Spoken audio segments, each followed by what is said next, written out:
There is a storefront on a street you have driven past probably 40 times. It has fluorescent lighting and a hand-lettered sign and 6 parking spaces.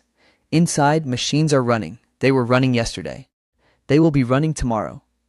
The person who owns it either built something quietly significant with that storefront, or they are exhausted, underpaid, and one bad month away from listing it on Craigslist. The business is identical in both cases. What is different is the level they are operating at. That is the entire subject of this video. The asset class has a name that nobody uses at dinner parties. Laundromats, car washes, self-storage facilities, vending routes and micro-markets, small service contracts, pest control, pool maintenance, commercial cleaning. These businesses do not have pitch decks. They do not trend on financial Twitter. Nobody names their LLC after them in a way they want to put on a t-shirt. What they have instead is something more durable than attention. They have recurring, non-discretionary cash flow from customers who do not think of themselves as customers. They think of themselves as people who need clean clothes and a dry place to store a couch and a functioning parking lot drain. The spending is small ticket, habitual, and largely invisible to the person doing it. That is not a weakness in the business model. That is the business model. Here is why these assets get mispriced. And this is important because the mispricing is where the opportunity lives. The typical owner of one of these businesses bought it 15 years ago, worked it hard for the first 5, and has spent the last decade in a slow drift between burned out and breaking even. The books are kept in a combination of QuickBooks and memory. The marketing strategy is a sign that has not changed since 2009. The pricing has not been reviewed since before inflation became a word people used at the grocery store. There are repairs deferred, routes slightly neglected, and a lease renewal coming that the owner has not started negotiating. None of this is failure in the permanent sense. All of it is solvable. But the owner does not see it as solvable because they are too close to it and too tired to care. They want out at a number that reflects their fatigue, not the asset's potential. That gap between fatigued owner price and realized potential price is the foundational math of this entire ladder. Recession resistance in this asset class is real, but it has nuance worth understanding before you take it as a guarantee. These are not businesses that thrive in downturns. They are businesses where downturns shift behavior toward them rather than away. When a household cuts spending, the dry cleaner loses. The coin laundromat holds. When a company downsizes office space, commercial storage fills. When someone gives up the house with the 3-car garage, the self-storage unit gets rented. There is a trade-down dynamic at work. The business becomes the affordable version of a thing people still need. That is different from a business that is truly immune to economic cycles. Understand the distinction. A laundromat in a market where residents are getting wealthier enough to buy in-unit machines faces a different ceiling than one serving a stable working-class neighborhood with high renter density. The asset is not magic. The location and the demographic are part of the underwriting. The core economics you need to watch across every level of this ladder are the same 5 variables, just at different scales. Purchase multiple, meaning what you are paying as a multiple of seller's discretionary earnings or EBITDA. For most of these businesses at the entry level, you are buying at 2.5 to 4 times. CapEx reality, meaning what the equipment actually costs to replace and on what timeline, because a laundromat full of 12-year-old washers is not the same as the revenue number suggests. Utilities and rent sensitivity, because a car wash with a lease coming up in 14 months and a municipality that just repriced water access is a different investment than the income statement implies at first read. Uptime, because a vending route where 2 of 8 machines are perennially out of service is not a 75% business. It is a broken business with a perception problem that a new owner can fix in 90 days. And the difference between revenue and owner benefit, which is the single number that most listings obscure, deliberately or not. What the business earns after it pays everything except the owner's salary is the number. That is the only number that tells you whether you are buying a cash-producing asset or an elaborate obligation. There is something else nobody says clearly enough about this asset class, and it deserves to be said plainly. It is emotionally harder than it looks to be the person who built real wealth through a laundromat. The status paradox is genuine. You will have conversations where you either explain what you do and watch someone's face do something polite and unconvincing, or you do not explain and carry the private knowledge that the thing generating your financial independence is fundamentally unsexy. This affects hiring, because the people you most want to work for you sometimes need to be convinced that the job is worth taking. It affects your own patience in the early years, because the compounding in this asset class is slow and quiet and does not send you a notification. And it affects your relationship with pride, Because the pride you earn here is not public the way other kinds of success are. You have to find it in the numbers and in what you are building structurally, not in how the work looks from outside. What this video is going to walk through is 4 distinct levels of that building. The first is the entry deal, somewhere around $50,000, one location, probably SBA or seller financing, probably owner-operated at the start. The second is the transition from operator to manager, multiple locations, a layer of hired oversight, systems replacing presence. The third is the consolidation move, a holding company structure, operator-level deals acquired at scale, and the debt architecture that makes the math work at that level. The fourth is the platform, the thing that at the right moment and the right market becomes a 9-figure asset. Each level has mechanics that are specific to it. Each level also has a trap that ends the progression for most people who reach it. We are going to go through all of it. The deal looks like this. A laundromat, 12 machines, 8 top loaders and 4 front loaders, in a strip mall anchored by a dollar store and a tax preparation office that is only open 4 months a year. The owner has been running it for 11 years. He is 61. His back hurts. The books show gross revenue of $96,000 last year and seller's discretionary earnings of $38,000. He is asking $110,000.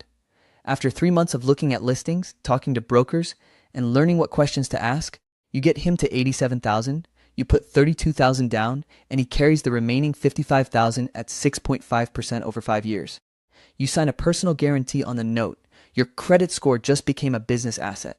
That is what $50,000 into a boring business actually looks like. Not a clean transaction with a wire and a handshake. A negotiation that takes longer than expected, a seller who changes his mind about the price twice, a personal guarantee that makes the whole thing feel more serious than a spreadsheet suggested, and a strip mall lease with 19 months remaining on the current term, which you did not fully process until the attorney flagged it on page 4 of the review. The financing options at this level are narrow and worth understanding clearly. A straight cash purchase gives you the cleanest position and the weakest leverage. If you have $87,000 in cash and you spend it all on one location, you have no reserve and no redundancy, which means the first major equipment failure becomes a credit card event. Seller financing, like the arrangement above, is the most common structure at this price point, because sellers who want out are often more motivated than any bank and will accept terms a traditional lender would not offer. Micro SBA loans exist and work, but the process is slower, the documentation requirements are real, and the lender still wants to see that the business can service the debt plus your draw before they approve anything. At every structure, the personal guarantee appears. There is no version of this at the entry level where your personal financial life is not attached to the outcome of the business. The unit economics, when the business is running honestly, look like this. Monthly gross on a 12-machine laundromat in a working-class neighborhood with moderate foot traffic runs between $6,500 and $9,500. Rent is typically $1,800 to $3,200 depending on market. Utilities, water and electric primarily, run $1,400 to $2,200 per month and are the variable that will surprise you if you do not request 12 months of actual utility bills before closing. Supplies, soap dispensers, parts inventory, small consumables run $200 to $400 per month. Maintenance and minor repairs, budgeted honestly rather than optimistically, should be $300 to $600 per month. After those line items, a well-run location in this range should net $1,800 to $3,200 per month in true cash flow. A poorly run one, or one with deferred maintenance, aged equipment, or a lease negotiation going badly, nets $600 to $900 and requires your time on top of that. The difference between those two outcomes is often visible before you buy if you know where to look, which brings you to the machines themselves. A commercial washer has a useful life of roughly 15 to 20 years with proper maintenance.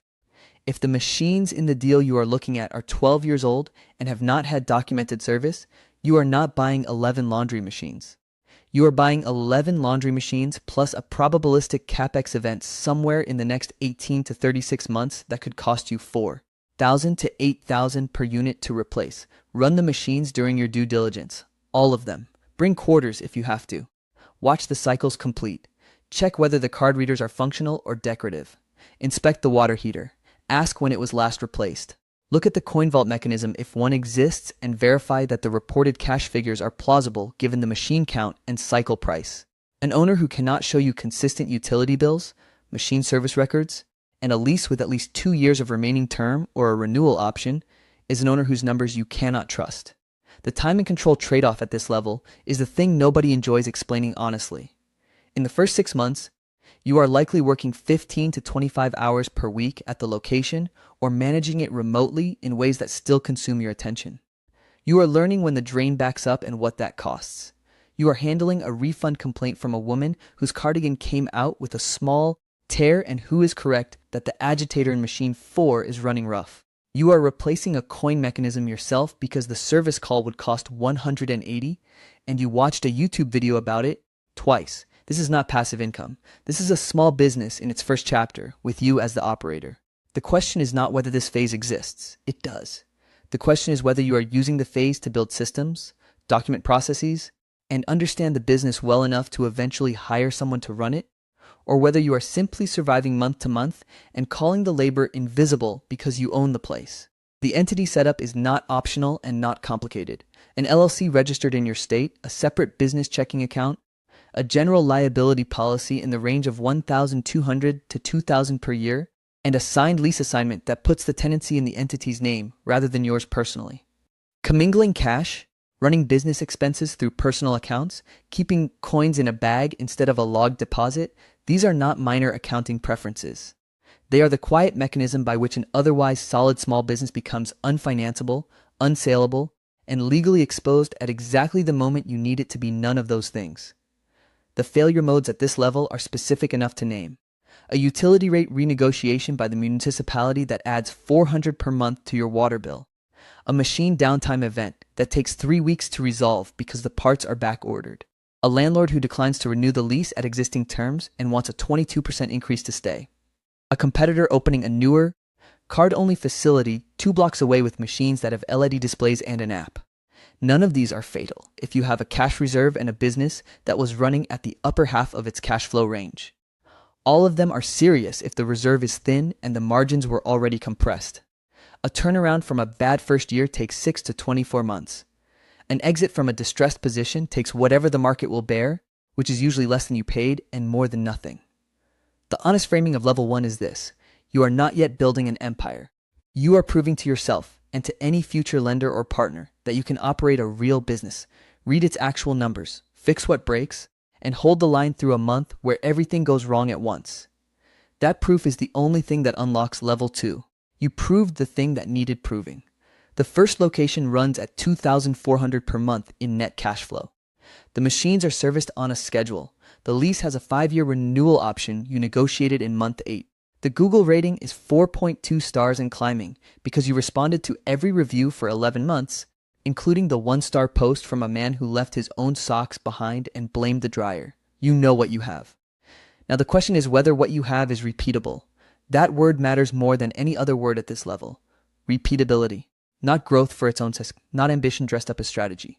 The specific, demonstrable ability to take the system you built in one location and install it somewhere else without you becoming the system. Most people who stall here do not stall because they cannot find a second deal.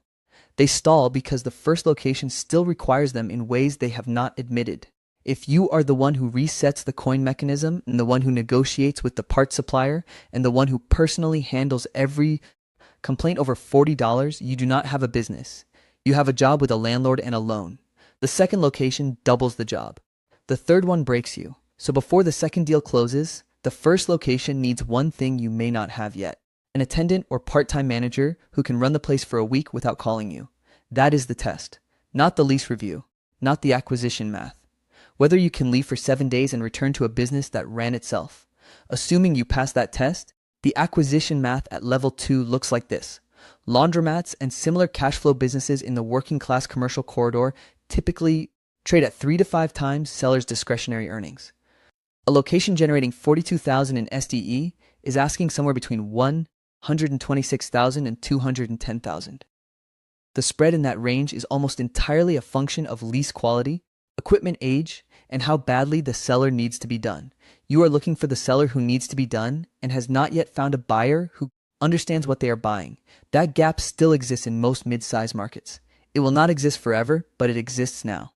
Financing at this size starts to involve real bank relationships. An SBA 7A loan can cover a business acquisition up to $5 million, And at the 150,000 to 300,000 deal level, a community bank or credit union with SBA preferred lender status is a workable path. The SBA 504 program is better suited for real estate and equipment than for pure business acquisition. What actually works best at this level is a blend. Bank debt at 70%, seller note at 20%, your cash at 10%. The seller note is not charity. It signals that the seller believes the business will perform well enough to pay them back.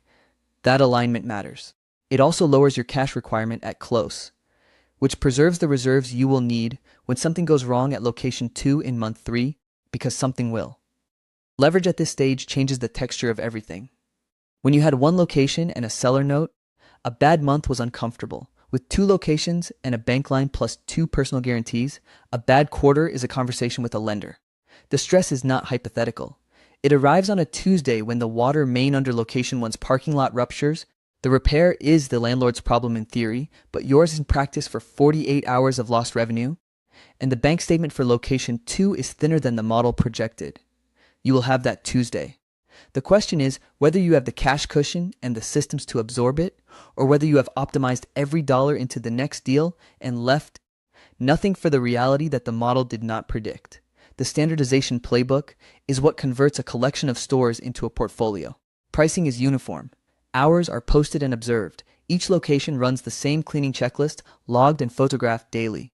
Maintenance intervals are scheduled, not reactive. Security cameras cover the coin vault, the machines, and the entrance, and the footage is accessible remotely. Card systems replace or supplement coin at every location because card revenue is traceable, reportable, and significantly harder to skim. Google profiles are claimed, optimized, and actively managed. You are not running a marketing campaign. You are maintaining a floor of visibility that lets the neighborhood find you when they search for what you offer. That is not hype. That is infrastructure. Staffing shifts at this level in ways that cost real money and create real problems if you hire wrong. Route technicians handle maintenance across locations. Attendants handle customer presence and cleaning.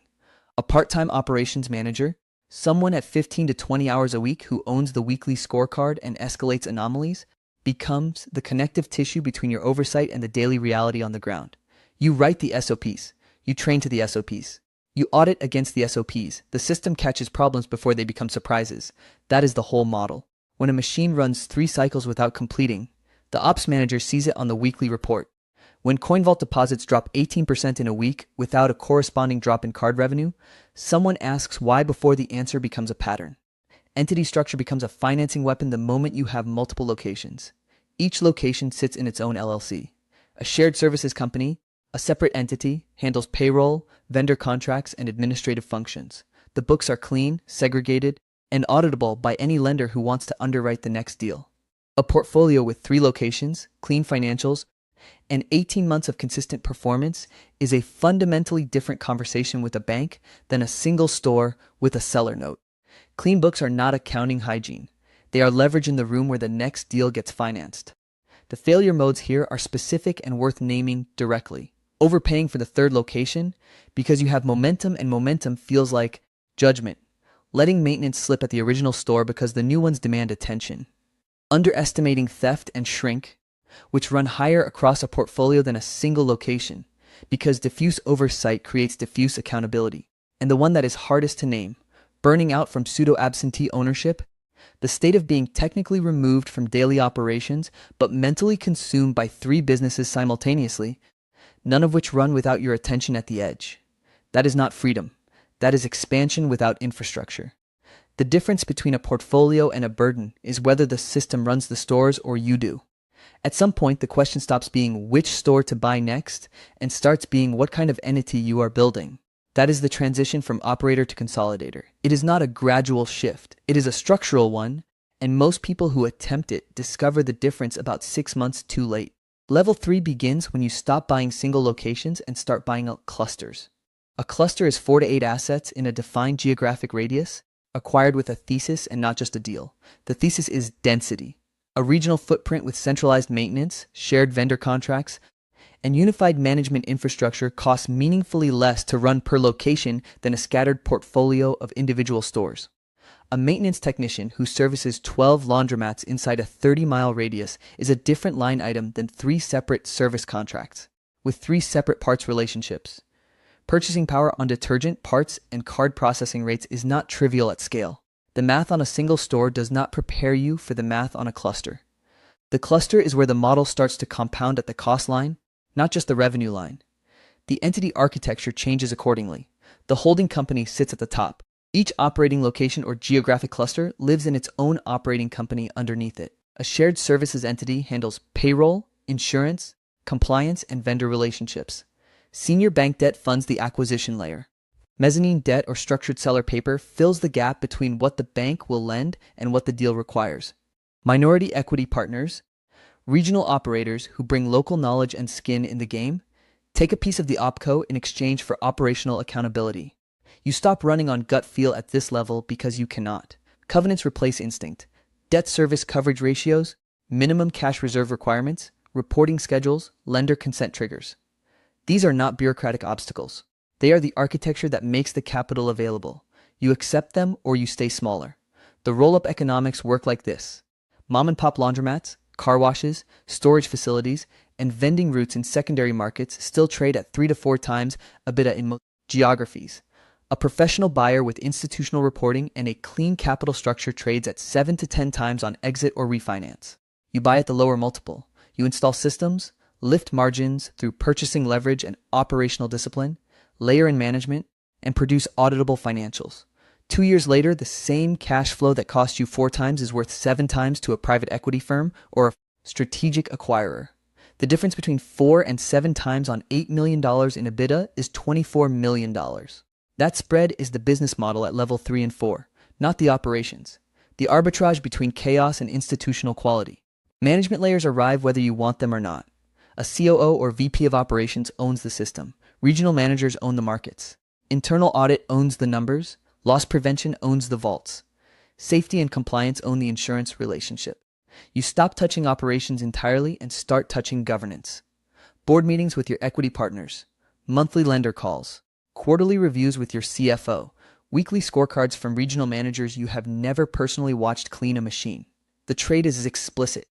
You exchange freedom for organizational complexity and organizational complexity for scale. Neither half of that trade is free.